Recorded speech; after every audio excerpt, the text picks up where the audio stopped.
I am Quentin Collins, Assistant Director of the Solstice MFA and Creative Writing Program at Lasell University. Welcome again to our Winter 2023 Residency Reading Series, with today's edition featuring Venise Berry, David Yu, and Jose Angel Araguz. As we open this physical and virtual space, I would like to acknowledge that the territory on which Lasell University stands is that of the Pawtucket and the Massachusetts people. Lasell's campus is a place to honor and respect the history of the Native and Indigenous communities who reside on the area currently known as Massachusetts, and to continue, and to continue the efforts of their community leaders to ensure that history is not oversimplified or lost. This statement is one small step in acknowledging the difficult history that brought us to reside on this land and to help us seek understanding of our place within that history. Ownership of land itself is a colonial concept, and we acknowledge that the ideal restorative measure is to return land to Native and Indigenous communities. The Solstice MFA program at Lasell University seeks ways to be part of a better future going forward. As we grow, we pledge to seek out Native writers for our faculty and guest faculty. And meanwhile, we have established the Abuse Fellowship for Native and Indigenous writers, which will be granted to an incoming Solstice student annually. We hope to inspire others to take action as well. One way you might do so is to consider a gift to the Native Land Conservancy based in the area currently known as Mashpee, Massachusetts. More information is available online at nativelandconservancy.org. For tonight's reading, we'll first have faculty member Venise Berry, who will be introduced by faculty member Laura Williams-McCaffrey. Then we'll have faculty member David Yu, who will be introduced by student Madison Coffin. And then we will conclude with faculty member Jose Angel Araguz, who will be introduced by Solstice Assistant Director Quentin Collins. All right, so Laura.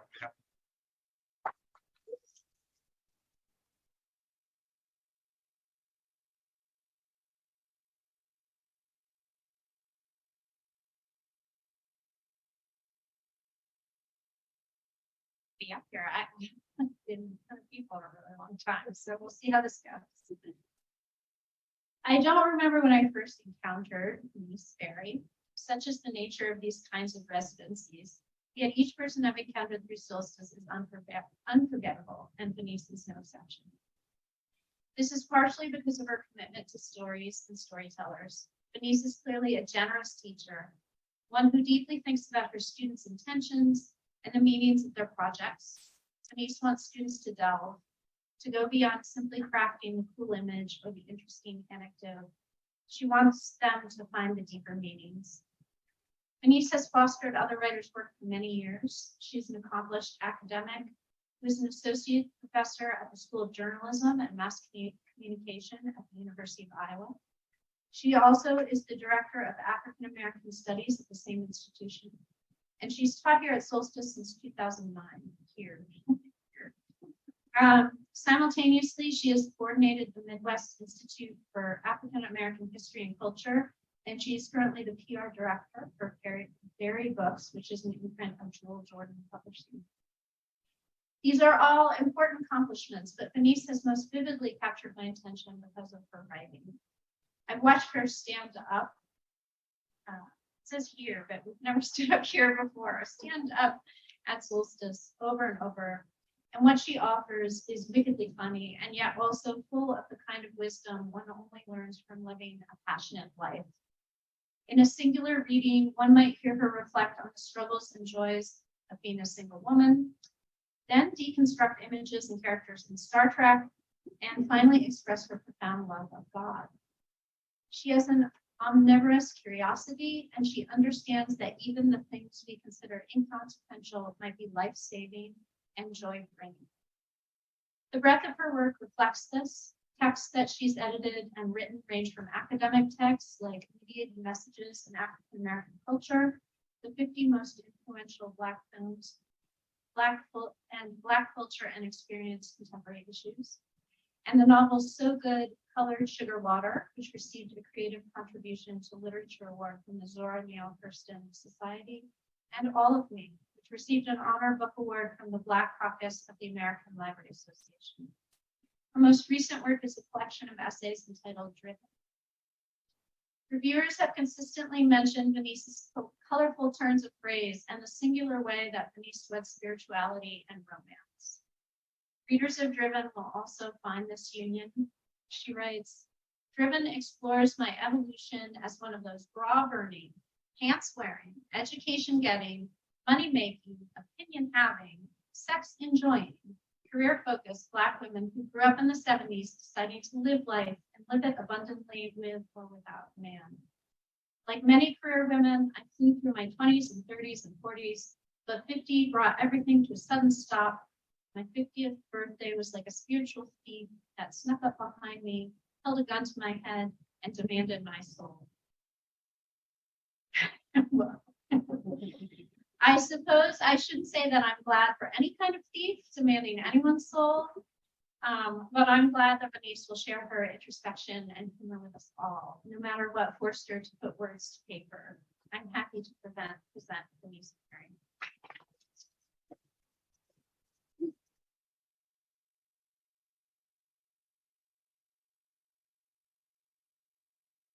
Thank you. I'm always very amazed at the, not just mine, but the introductions that we do at Solstice. They're always awesome. So I appreciate that. I'm working on revising a book that I did several years ago called Pockets of Sanity. It's a novel. And I've been struggling to get an agent, but I'm going to rework it again and try it again because I think it's a really important story. And what I want to do is I'm going to read a few pages from, there's two major characters, and we'll read a few pages from each character to kind of just give you a feel of what my characters are dealing with. Okay. All right. A short line of cars moved slowly through the street, headlights beaming in the middle of the day, while dark, murky clouds floated in a fog-filled sky. Many people along the Philadelphia streets saw the caravan and felt nothing. Another death in the city was no big deal. Helena felt the nausea rise from her chest to her throat and swallowed it back down. When death is a choice, any day is a good day for a funeral. Helena Shore, her husband Samuel, and their son Alan, along with Helena's mother Helen Simmons, filled the third car in the funeral procession. Sam, who was driving, looked straight ahead. Alan's eyes swept the sidewalk for interesting sights. Helena sighed heavily. She wanted to say something, to talk about the situation, actually to complain about it. But Sam, Alan, and Helen remained defiantly quiet. They knew if they gave her the opportunity, they would have to spend the rest of the ride hearing all about trifling Black folks.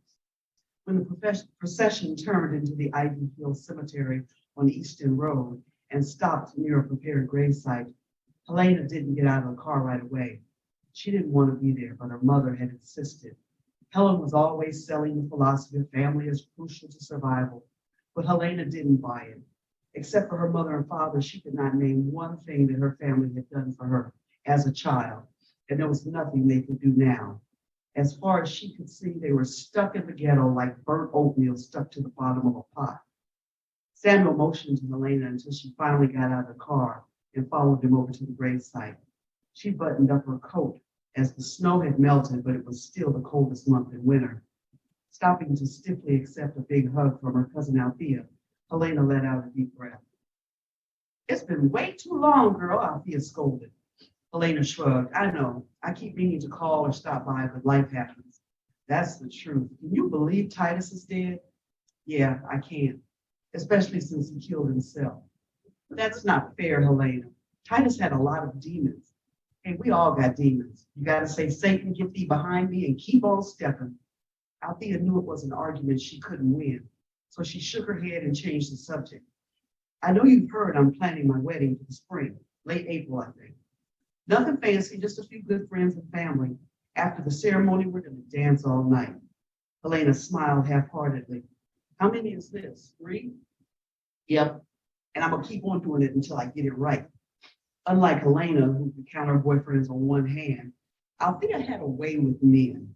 Her marriage to her first husband, James, lasted 5 years, but he wanted something more than Althea could offer. He wanted cultural involvement and community status. Althea was happy cooking, keeping the house reasonably clean, watching her favorite soap operas and taking care of their son. Her second marriage was doomed from the moment Althea said "I do" in front of a singing Tom Jones lookalike preacher in Vegas. She knew that 19-year-old Tristan was much too young for her, but in the middle of his unexpected seduction, Althea popped the question and afterwards gladly went through with the wedding, looking forward to as much of Tristan's good loving as she could handle. Tristan hung around long enough to dupe Althea out of $5,000, and then she had the marriage annulled. Now, after 6 years of living together, Althea was marrying for the third time. Ian graduated from Temple University with a degree in computer science. He was working at a large insurance company as a computer tech. He had potential. Helena teased, "I really hope this works out for you." "Ian loves me," Althea huffed. She couldn't stand it when her cousin got into one of her holier-than-thou moods. "I didn't mean it like that. I just worry about you, that's all. Well, you could stop worrying and be happy for me instead. And how about showing up at my wedding?" "Mama," Althea's youngest, Jason, called. "Come on." She glanced at the preacher standing by the grave with his Bible in his hand. "I guess I better go. It was good seeing you, Allie." Sitting down next to Samuel, Helena found herself in the last row of the section petitioning off her family. She watched as Reverend Washington looked up into the bright sky in a dramatic gesture before he spoke. "I remember Titus as a man who loved life, a man with a laugh that was as big as the sky. I can almost hear him laughing now because he's happy. He has gone on home." It was difficult for Helena to concentrate on Reverend Washington's words, especially when she thought about Titus in heaven. That might have been the case 10 or 20 years ago when he was a good guy, but not now, especially not after he died a worthless crackhead. Aunt Irene and her husband, Uncle Rendell, sat on the end of the very first row. Helena actually felt sorry for them. In the end, they were both terrified of their own son.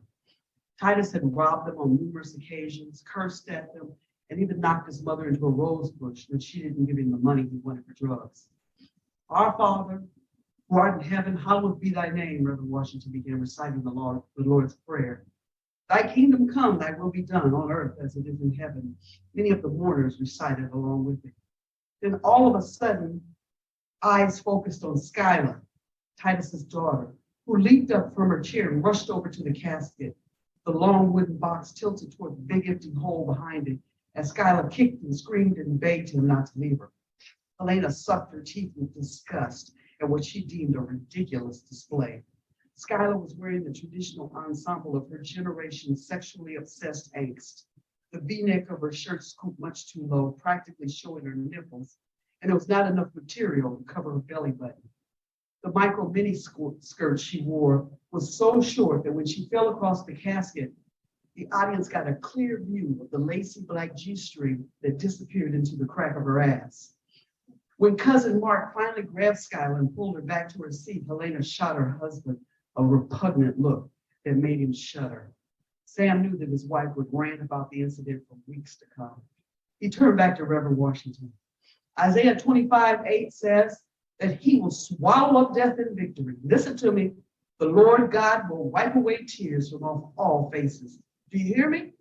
Some of the crowd nodded, a few mumbled amen, and others shouted hallelujah. Reverend Washington continued to preach, but noticing her daughter had stopped listening, Helen grabbed Helena's 5 thin brown fingers and squeezed them like she used to do when she was 6 years old and misbehaving in church. Helena frowned, but she did not pull her hand away. Second character is Shanice. Shanice tugged at the yellow tank top, trying to cover more of her stomach. She knew another fight with her mother was coming. She searched through clothes in her closet one more time, but couldn't find an alternative she liked better. Her brown jersey knit pants were dirty, and she had just worn her favorite t-shirt with the word "awesome" stretched across her nicely formed breasts. She exhaled deeply and flopped onto her full-size bed. In high school, this was how all the kids dressed. "Shanice!" When Desiree shouted her name up the steps, Shanice's eyes automatically rolled into the back of her head. She glanced over at the clock and sighed. Her ride to school would not show up for another 20 minutes. Maybe she could avoid her mother a while longer. The second time, Desiree called her name much louder. Shanice stood up and stared in the mirror on the back of her bedroom door. She noted with a sly smirk that the pudgy body which clung to her in middle school was finally gone. Tossing the long, dark brown hair that hung past her shoulders, she smiled. Her curves actually looked good, and she liked the way her smooth caramel skin defied pimples despite adolescence.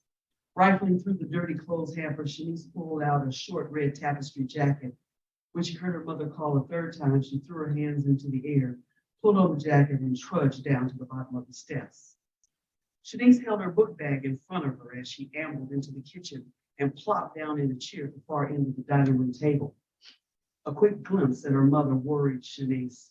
Desiree looked sick. Her eyes were dull. Her face was covered with splotchy brown marks. Desiree barely looked at Shanice, but she saw all she needed to see. I know you don't think you're going to school this morning looking like that, her mother informed her. Like what? Shanice shot back. Like a hoochie, a slut, a prostitute? Go on back upstairs and put something else on. Mom, I don't feel like arguing with you this morning, Shanice. I said go take it off. Shanice leaped up from the table, knocking her chair down against the hardwood floor with a loud thud. I don't know why I have to go to school looking like a geek, she screamed. If you think covering yourself is looking like a geek, then something is wrong with you. Whatever, Shanice spit out. Excuse me? Desiree said it like a question, even though it wasn't.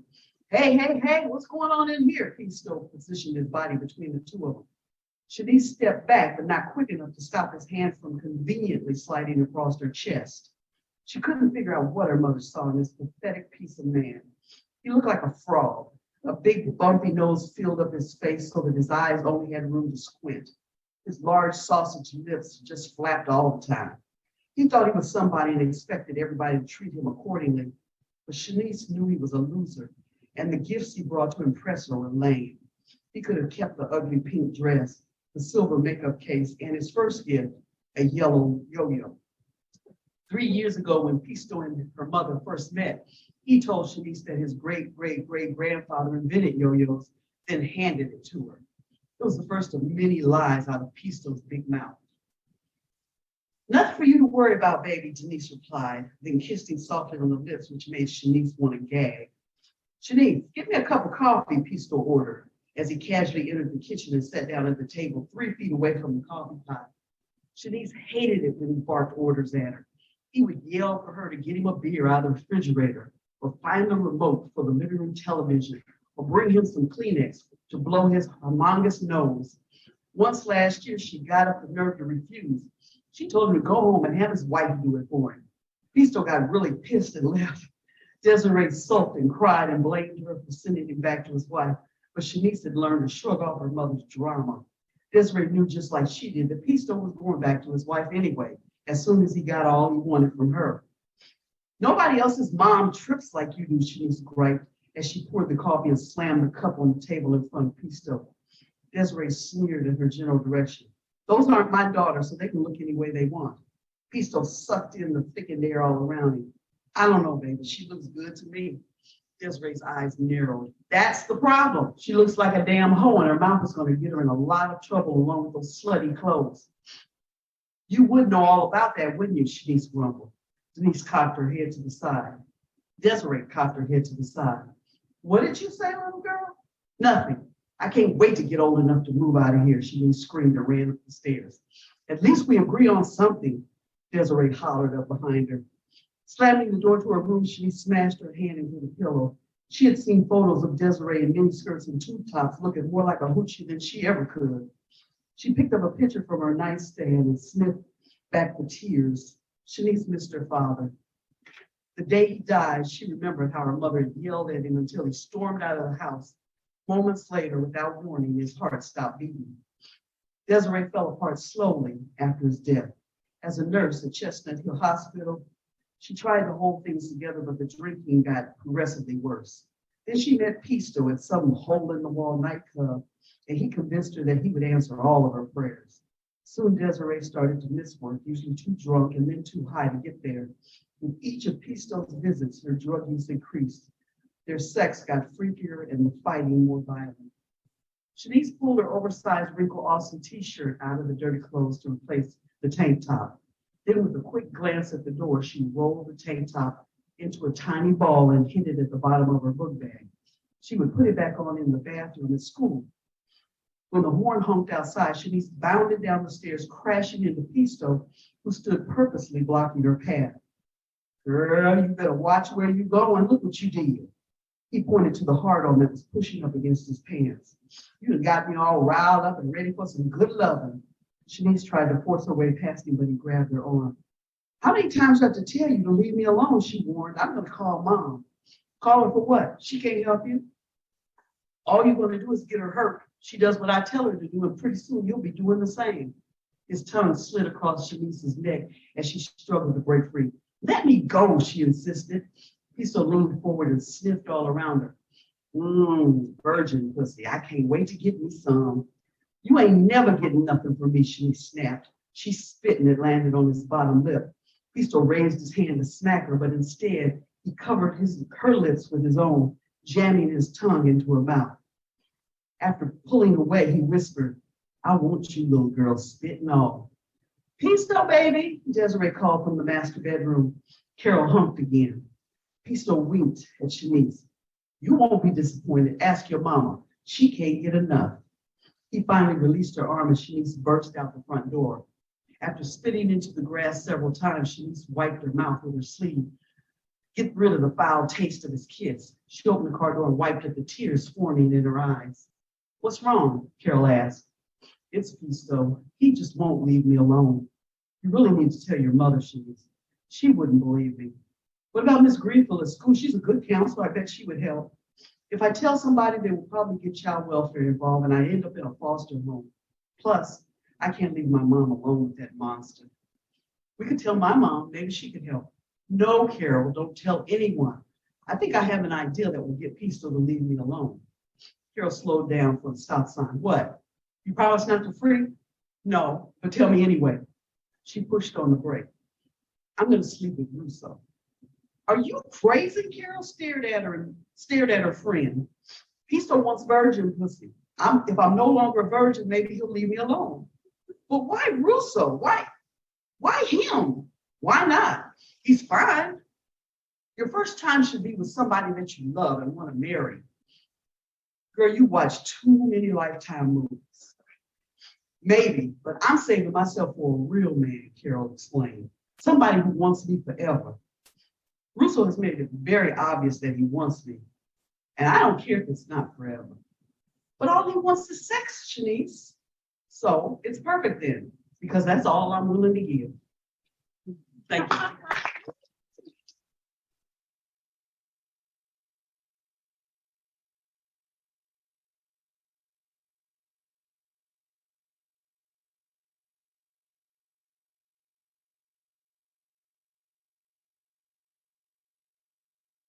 Good evening. My name is Madison Popping. I'm the second semester student here at the Solstice MFA program. I have a concentration in fiction.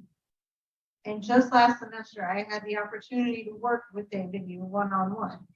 And I truly don't have enough time to share all of the kind things that I have to say about him. From the first day we worked together, he showed more enthusiasm for my own writing than even I did. When I came to him frustrated with the quality of my rough draft and struggling to continue to write, he had this novel advice to offer me. It's far easier to fix a rough draft than face the blank page.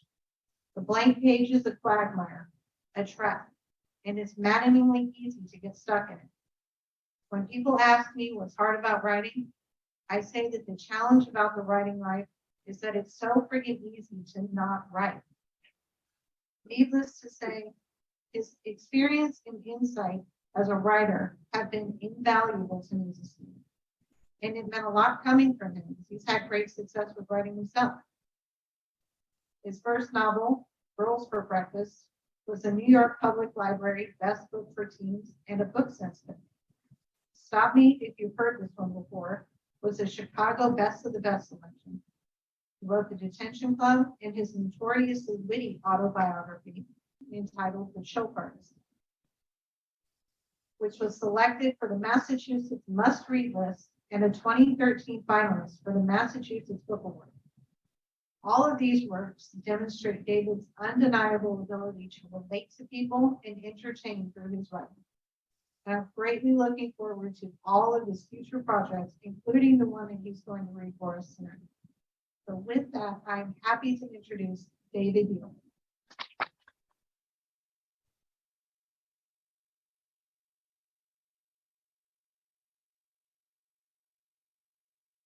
Thank you, Madison. I'm actually going to read something old because. Okay, I'm actually going to read something from Girls Breakfast, like the second half of the first chapter. So the only thing you need to know is that the main character's name's Nick, and he just moved to third grade to a new town, and he's struggling to make friends. Except for his next door neighbor, Will.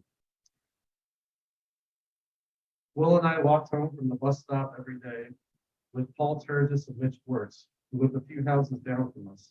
I didn't feel like I was really friends with them because we never talked during school. We barely talked on the walk home from the bus stop either. It wasn't until the first Monday in April of that year when I finally broke through. I was watching them kick a pebble up the hill, wondering if they'd ever invite me to join in on their fun, when Mitch asked me out of the blue, "Are you Chinese?" Paul and Will gave to me. "My parents are from Korea," I replied. "Is that in China?" Paul asked. "Sort of," I said. I wasn't sure. Aside from my looks, I'm hardly Korean. Although my mom cooks 90 pounds of rice a week and the kitchen perpetually reeks of kimchi, the only food I eat willingly is McDonald's or George's Pizza or junk food from 7-Eleven. Never set foot in the old country, and my parents never taught me how to speak Korean. Whenever they lapse into their native language to discuss ways to punish me, it sounds like two birds talking. "So you must know Taekwondo. My older brother's a brown belt," Paul said. "Of course," I answered quickly. "I also know Kung Fu." They were immediately convinced by the fruit of my eyes. "Teach us," they cried in unison. They probably assumed all Asian people are born with martial arts skills already infused in the brain. Maybe I told them that. We agreed that the lessons would be given in my backyard after school on Thursdays. It was still chilly outside, yet they insisted that they should wear pajamas as uniforms to the lessons. "Wear whatever you want," I said. They stared at me, waiting for more words of wisdom. "Just make sure to bring your hearts." Mitch stopped me when we reached his house. "Teach us something now," he said. "I can't. I need time to prepare. The first thing you have to understand is that Kung Fu isn't something you can just explain. It's going to involve hard work," I said, quoting fragments of my tennis instructor's weekly spiels. "We understand," they replied, already a trio of loyal robots. And so began my 2-month career as an 8-year-old Kung Fu instructor. I'd been given the keys to popularity, or so I thought. I walked into my house that day feeling powerful, but that night I couldn't sleep, remembering that my mom could catch dragonflies by grabbing the wings, while I fainted if they buzzed by too close. I'd never been in a physical fight my entire life. I couldn't even swim. I bawled for a good half hour before finally draining into sleep. The next morning, my new plan was to simply stay home from school. I'd convert the bedroom into a bubble. Principal Lacey would come over, witness me laboring for breath, and cheerfully agree to have my assignment sent home to me. I considered admitting the truth for maybe 2 seconds, but even back then, I knew that the truth was never an answer. At the bus stop the next morning, I got the feeling that they'd forgotten everything. Mitch and Paul were climbing trees while Will was sitting on his backpack, occasionally bending over and bracing a hand on the curb. He believed he could feel the vibrations from the approaching bus. When we arrived at school, Paul and Mitch hopped off first and sprinted for the playground to squeeze in a couple of minutes on the swings. Will ran after them without saying goodbye. "I'll see you at lunch," I called out to him. He stopped. "Hey, Nick, can you teach me how to throw a Chinese throwing star? I know you're Korean and all, but I'm sure you know better than I do." "Of course. I don't have any on me at the moment, but I'll teach you how to throw one eventually, I lied. It felt harmless and silly until he reached into his back pocket and produced a rusted metal throwing star. I gawked at it. Where'd you get that? Found it in the woods, he said. Will found a lot of things in the woods. Swell. I barely managed to breathe as I walked into the classroom. I could feel him staring at my back as I pulled the door shut with my left shoe. I sat at my desk, drawing a big black circle with a Ticonderoga #2 pencil. I filled it in and kept working at it until the entire page was shiny black. Then I wrote sentences in the black spots so no one else could read it. I don't know how to kung fu.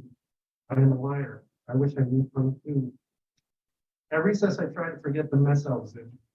I was standing on a half-buried tire in the playground, pretending I was on a raft surrounded by killer whales, when I had my first epiphany ever. It was so simple.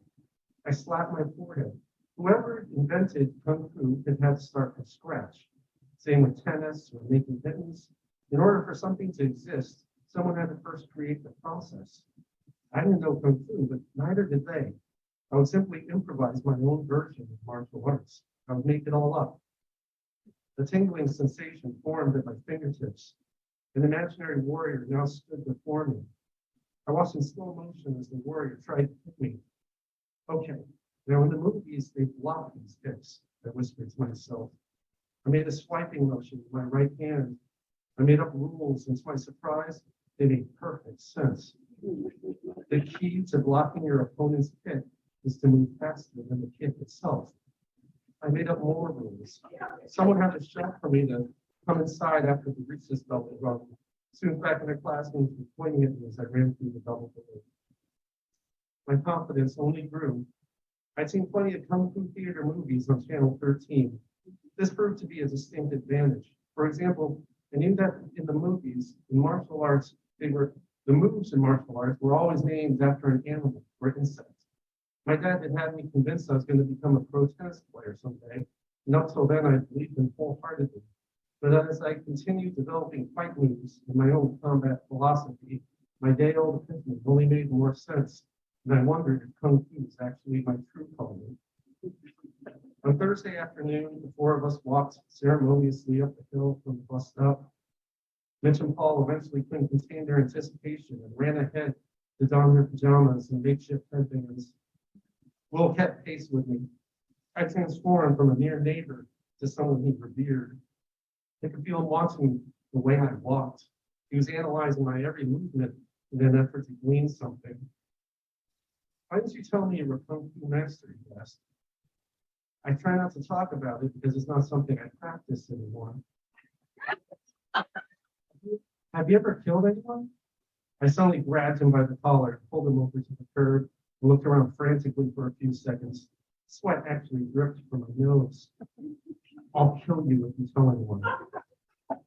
I knew it, he whispered. It's not something I'm proud of. Tell me about it. Well, it was in the Black Forests of Korea. He was a hunter. It was self-defense on my part. Why did he attack you? I was wearing a tan coat. He thought I was a deer. Didn't he say anything? He just kept attacking? Once a hunter makes up his mind. My voice cracked and trailed off.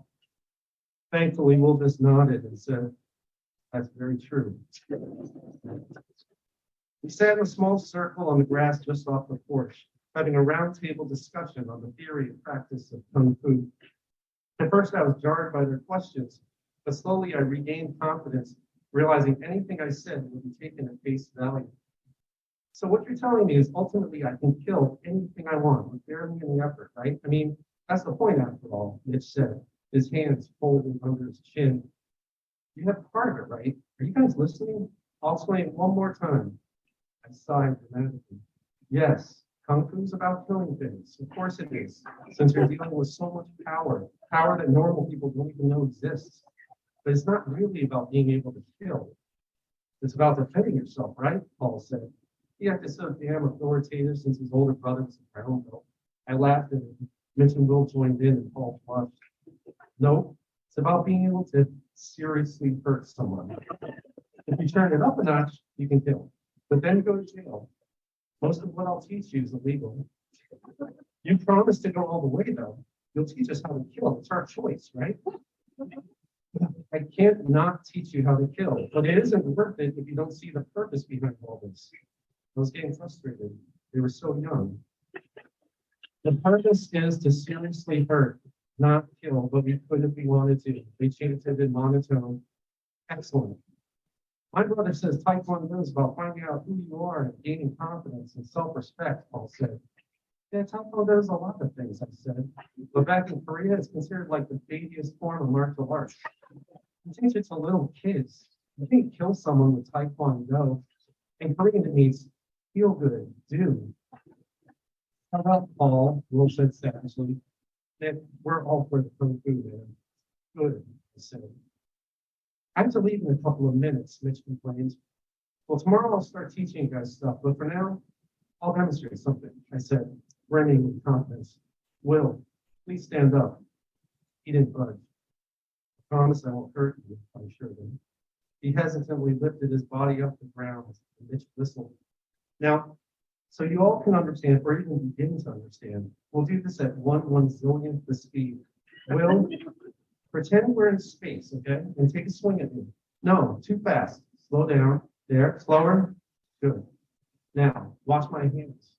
Start waving my hands in small circles, rubbing my elbows across my chest real fast. Eventually, Will's fist floated into orbit, and I slammed my right hand and then my left into his wrist. He shrieked and frantically waved his hand, watching it turn bright red. I bit my bottom lip to keep from shrieking myself. That's self-defense, Paul exclaimed. No, if that was Taekwondo, it would be self-defense. But this is Kung Fu. And if we did this at real life speed, Will's hand would have gotten chopped off. Serious hurt, Will murmured. This is so cool. That's all for today. Go home and think about what I've told you. I don't expect all of you to return tomorrow, I said, turning from them and heading up the porch steps. In the sliding glass doors, I could see their reflections as they walked off, inspecting Will's red hands. Hey guys, I called out. They stopped. What I just showed you, the demonstration with Will, I waited. They nodded. I had them. It's called the hummingbird. Is that because you move your hands so fast that silence? I screamed, pushing a finger to my lips. They walked off in collective daze. As the weeks passed, I started to seriously consider the possibility that I was a born Kung Fu master. The nobility of this mission grew inside me, and I felt humbled by my own presence. My pupils called me Sensei Park. Then I referred to them as Dojo Kill, real fast, and guttural, which I told them was Korean for Kung Fu student. After teaching them the hummingbird, I taught them their first kick, the Triceratops, where you kick someone in the dick, and then execute 2 mini kicks to each side to deflate their balls. At the end of the second month of lessons, I taught them a scissors kick, where you lie on the ground playing dead, and when your would-be assailant walks by, you swipe from opposite ends of his torso. If you do this in real time, you can pretty much have them. At no point did any of them seem remotely skeptical. Word spread around the playground. I was teaching my neighbors Kung Fu, and soon others wanted to receive instruction. Even Ken Cole, the biggest kid at Carnes Stream Elementary, wanted to become my disciple. At the start of every recess, I give my new friends a short lesson behind the jungle gym in an attempt to maintain a level of secrecy. Within a week, I had over a dozen pupils standing before me in the now traditional hexagon formation. And eventually, I had to employ Will and Mitch as assistant instructors. At first, I was just hesitant to loosen my grip on the reins. I felt like the general of a small but potent army, and I had no desire to relinquish even a fraction of the attention I was now receiving. But as I watched Mitch and Will try to teach others how to perform the Triceratops, I could feel their hearts pounding with confidence. And it was at this point when I realized the true message of my Kung Fu. Ultimately, it was my moral duty to instill this confidence in my students. It was the first time in my life I'd ever given back, and I found that helping others was almost as satisfying as helping myself. On the 1st of June, Mitch's older brother Joe knocked me temporarily unconscious in under 2 minutes of our unofficially sanctioned Renfield Battle of the Martial Arts, held in the basement. Will and Mitch cried foul, insisted that the fight wasn't over because it was the cement floor, not Joe's reverse kick that dropped me. They demanded a rematch. Shasta, Joe shouted through gritted teeth. Mom's gonna ground me for life. Here, Nick, wrap your head with this towel to stop the bleeding. Paul, get some water. I'm fine, I said. My voice was shaky. It's a good thing we stopped, though. I didn't realize how high up the floor is. My lungs felt like they collapsed. Rematch, Miss Holler. Joe patted me on the back and ran upstairs. I felt like booting. Listen, guys, this was good for me, I said, choking back tears, because I now know that I'm out of shape. I focus unselfishly on teaching you guys things, and my skills have diminished. I think we should stop for a while so I have time to get back into killer condition. How long will that take? Mitch whined. A year, maybe? I think my head cracked a little. You know enough to kill people, though, right? Asked Willis. Yes, I know. You and Mitch and Paul are now the most dangerous dojo kills in Renfield, but you must use these skills wisely. For the first time in 2 months, I realized what a sham I was. Telling them they were actually dangerous was like telling them they were invisible. But promise me you won't use these skills on normal people, only during extreme situations. Of course, they said, but they were looking off into space. My head wasn't cracked, and I never told my parents about it. Luckily, I had a thick bowl haircut that hid the gash. It scared me because I picked at the scab in my sleep until it bled again, and I would wake up feeling wet behind the ears, and my face would be wet with blood. A few nights after the fight, my mom and dad left a humidifier into the bedroom and showed me how to refill it with water. It's so dry up here. It's not good if you keep getting bloody noses, my mom said. Her hair was in curlers, and she was wearing a white nurse's uniform. It's nobody's fault, I whispered to the wall. It's just really dry in here. Are you picking your nose? You have to try to stop, my dad scolded. In fact, I was picking my nose quite a bit in those days. All I had to do was turn over the curtain next to the bed to see. I'm sure this strange machine will help, I said. They left the room, and I sat next to the humidifier and sniffed in the jet stream fog for 5 full minutes before remembering that I wasn't really having nosebleeds at night. With one final shot of hope, I karate chopped the humidifier with a stone fist. It hurt like hell. Thank you.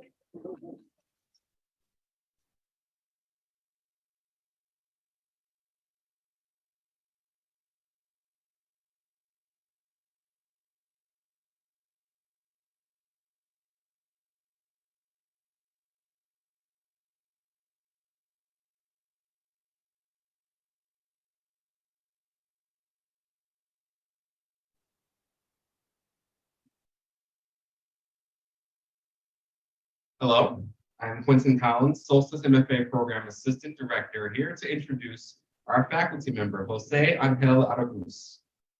Often in life, we receive recommendations for various things and people, and I remain grateful that Jose was among those recommendations that I have received and been in a position to consider.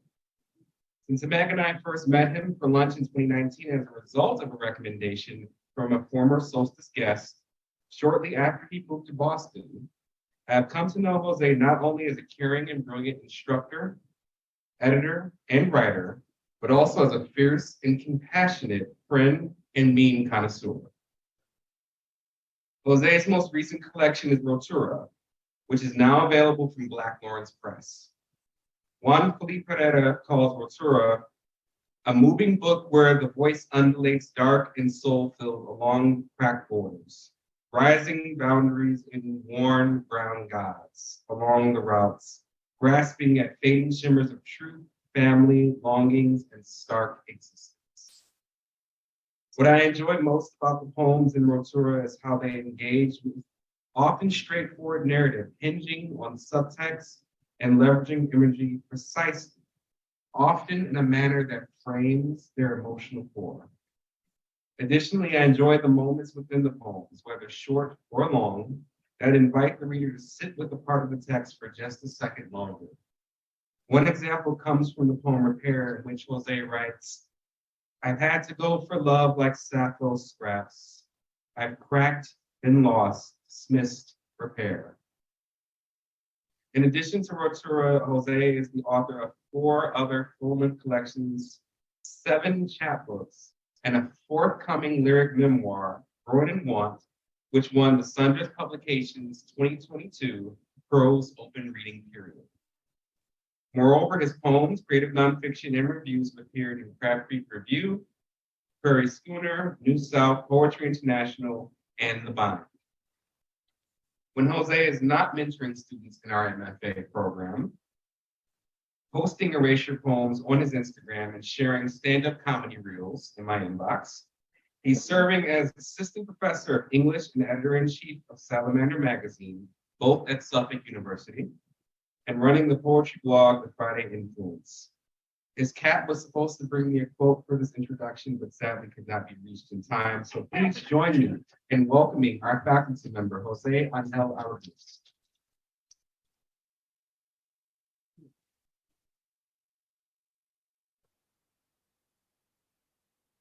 Well, I think I can't follow that, right? That is a thank you. That's such a gracious and amazing welcome.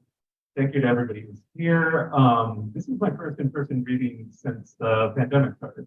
And I'm glad it's with the Solstice community. I'm glad it's with y'all. I just want to take a moment to, whatever y'all have gone through to get to this moment, whatever y'all have survived, thank you for being here, for taking time for yourself, for your writing, and being part of the great community. Like just like you were saying, I've known y'all for just a couple of years, but in those years, it's been such a rich experience being part of this community. So I will now be reading 3 poems from my latest book, Ruptura, and then I'm gonna, as long as I don't chicken out, I'm gonna read it from the memoir. I think y'all are gonna be the first group to hear it from the memoir.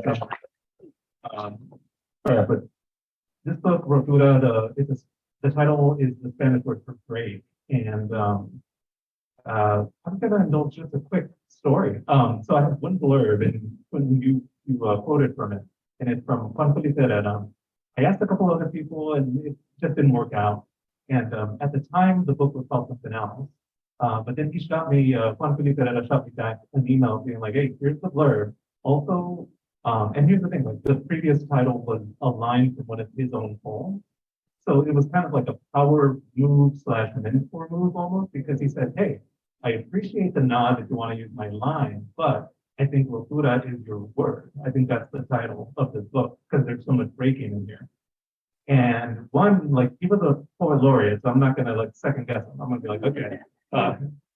And then, but every time I read from it, I realize like how right he was. It was like, oh, there's breaking again, there's breaking again. So it's just those gifts that writers can give each other when they see each other. So, and that's what we're tapped into here as well. The big breaking, I mean, the book's about a lot of things, but the big breaking that inspired the book was the 2016 election. And so this first poem is called A Question Before the Election. My mother asks if I've heard of the KKK.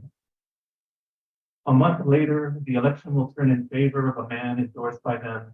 A month later, my wife and I will begin unpacking how we represent what is not wanted here. Give us not true disabled nor woman, not brown skin of self and family and families. A month later, we will grow quiet, swiping at screens to refresh reality, hoping the next flash of text and pixels will give us reasons to speak above a mumbled, grit-lined whisper, to move the air beyond the pause, remembering to breathe. Because she has heard of a man who brings the worst out of people, because she wants to warn me, but is years late to shield me from history, from threats and sideways glances, outright glares, from nights of glass bottles broken behind me, thrown from cars crammed with frat boys yelling, go back to your country. My mother asks if I've heard of the KKK.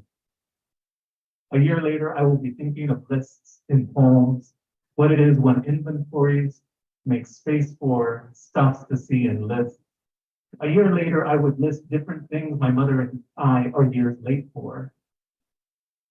Like me asking what it was like for her when she first came to this country, or her asking me why I write, why I teach, why I do anything but hide and stay quiet, like she asked me to be as a child.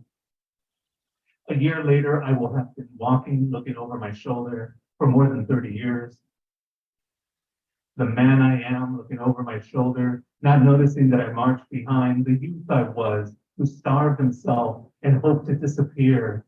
Too busy looking over his shoulder to know he marched behind the teen I was in black t-shirts, who kept checking and correcting his English and hating his skin. Too in his head and looking over his shoulder to know he marched behind the child I was, alone in garage apartments, staring out the windows at trees and cars, ducking down when a cop car passed and closing his eyes. A year later, it will hit me that these years of looking over my shoulder are a list inside me that inventory, make space for, stop to see this fear inside me.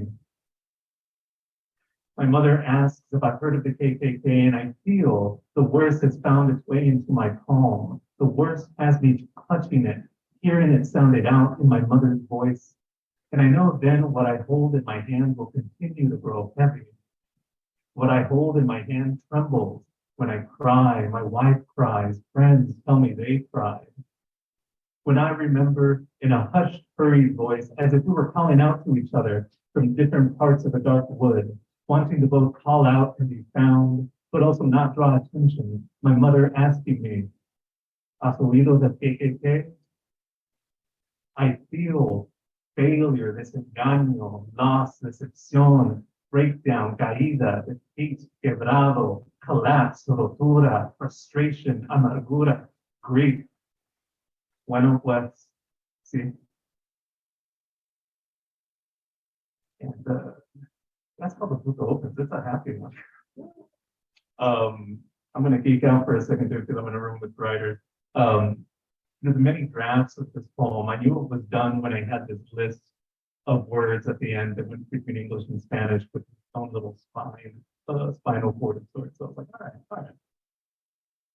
The second poem I'm going to read from this book is actually one I don't often get to read at reading, so I thought I'd share it with y'all, especially because it snowed today. It's one of those, it's kind of a dream sequence kind of poem. So it was kind of dreamy today, you know, it was kind of rainy and it snowed. Now it stopped snowing. What's up with that? New England winter, right? This poem, the word colonia is just a word for neighborhood that is used in many books. So, in La Colonia, I cannot find.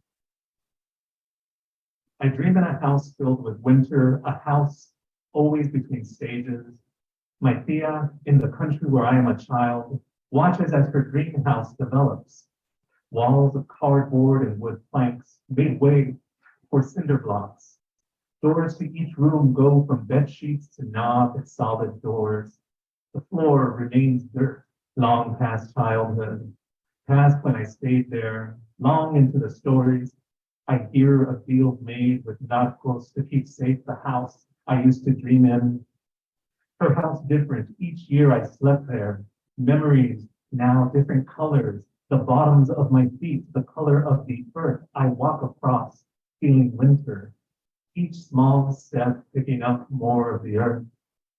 My tia paces, wanting more for herself, each step as dark as mine. In dreams, we talk in the same house I tried to place years later on a map of Matamoros. Not the crowded colonias near the bridges, not the populated street-lined center, nor the blocked-off zona industrial. My eye veers further down dark swaths of map, unmarked and undeveloped. One road into the open fields and ranches of makeshift shacks, and shacks shifting, made into the country we find ourselves dreaming in now.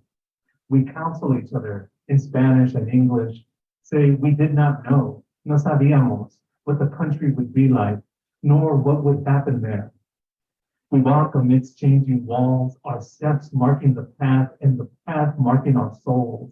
The earth molding to where I relive nights of winter, of not knowing. This is the nature of longing, of faith, of not being satisfied.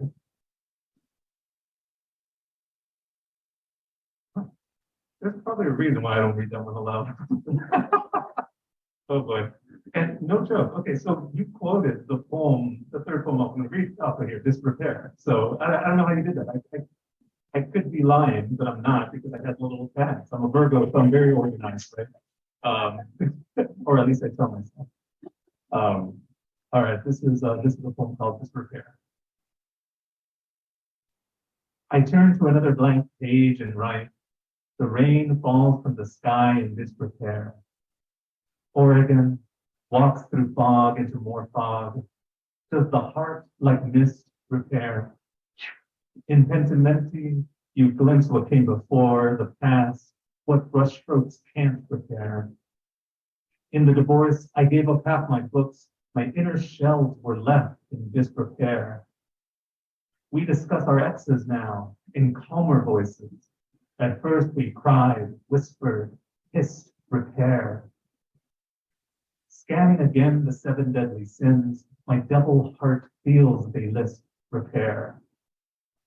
I've had to go for love like Sappho's scraps. I have cracked, been lost, dismissed repair. The rain falls from the sky in disrepair. I write as if the words promised repair. And I'm going to read off my poem for this excerpt. That's how unpublished the book is. It's going to come out in fall of 23. And yeah, you're the first to hear from it. It's a lyric memoir. And what that means is I'm going for something like, for some reason, maybe it's my ADHD or maybe it's something else. I just can't tell a story in a straight line. So I very much deviate, I very much fragment and do all this. But the thread in what you're going to hear is basically the first couple of chapters from it, or many like sections from it, is that when I was in high school, my high school senior English teacher took advantage of me. I was 17, she was 47, and we had this kind of affair. And it's kind of like skewed everything from like my creative life, my personal life, and in the years since, I've had to work a lot at unpacking masculinity and as well as seen through the lens of that kind of being this predatory relationship. It took me so long to realize like, oh, I'm a survivor. I'm like that was great upon. Because there's so many things I tangled with in the book.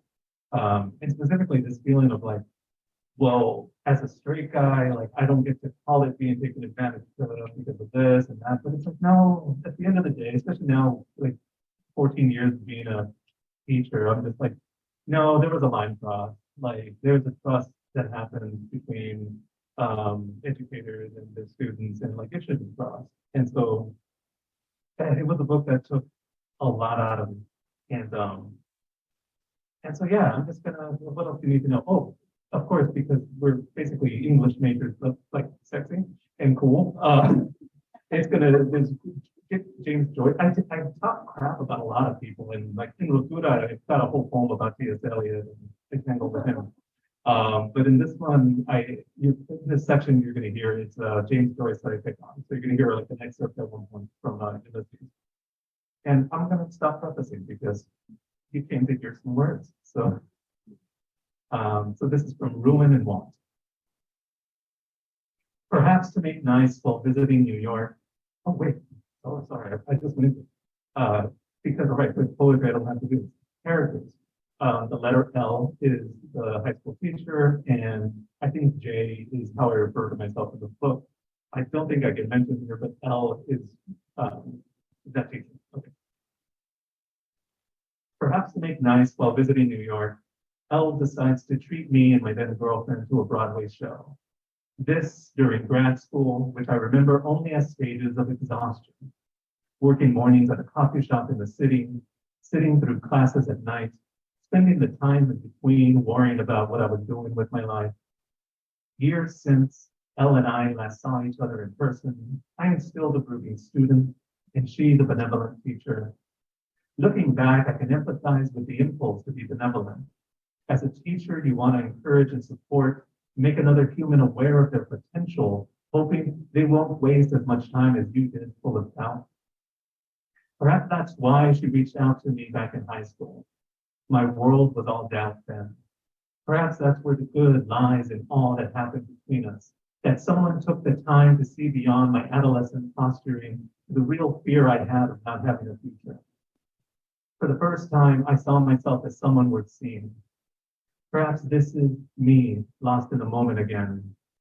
The moment when, as I make my way back to my seat after intermission, I look up to see Elle's face, alive with a smile that knocks me down into my own smile, for I don't know how long.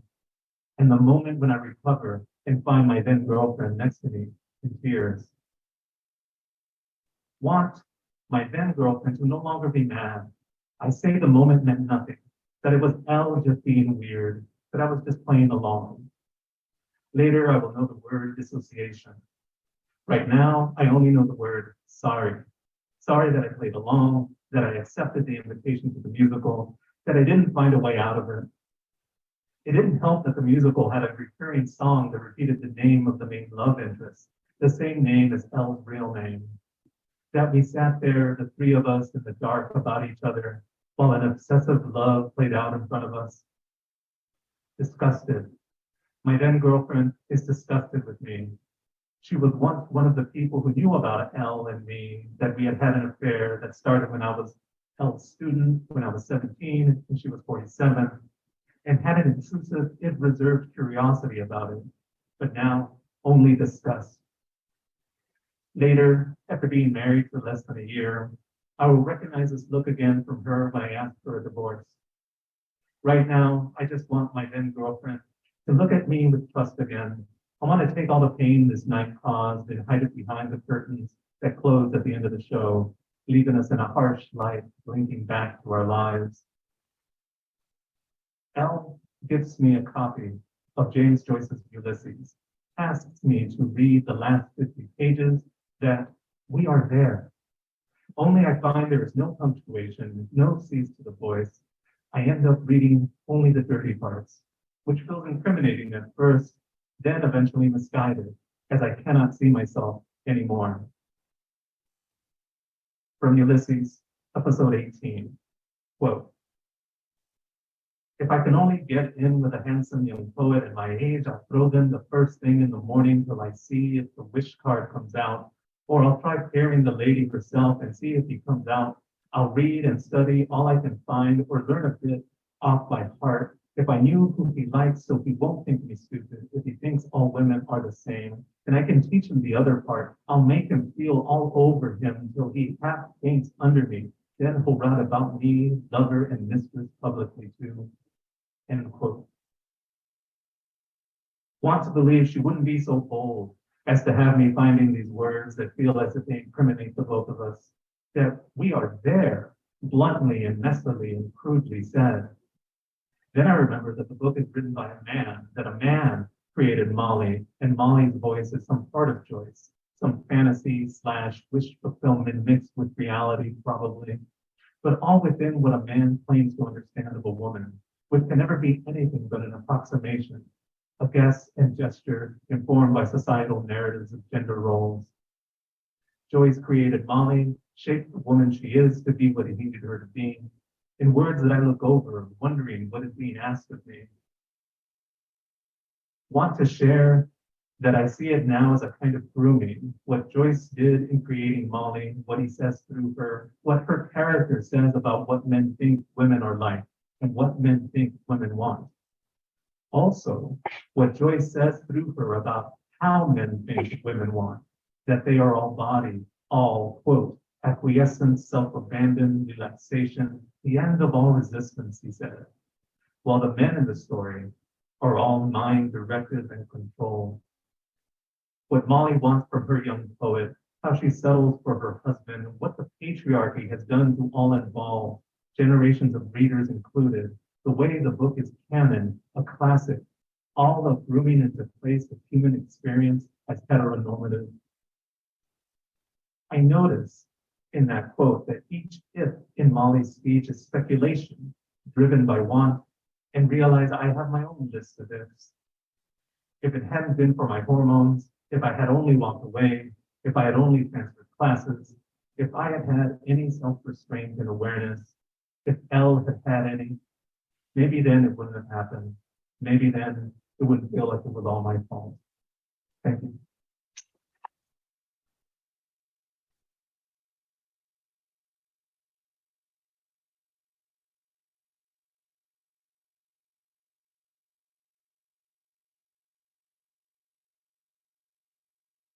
Wow, what an opener.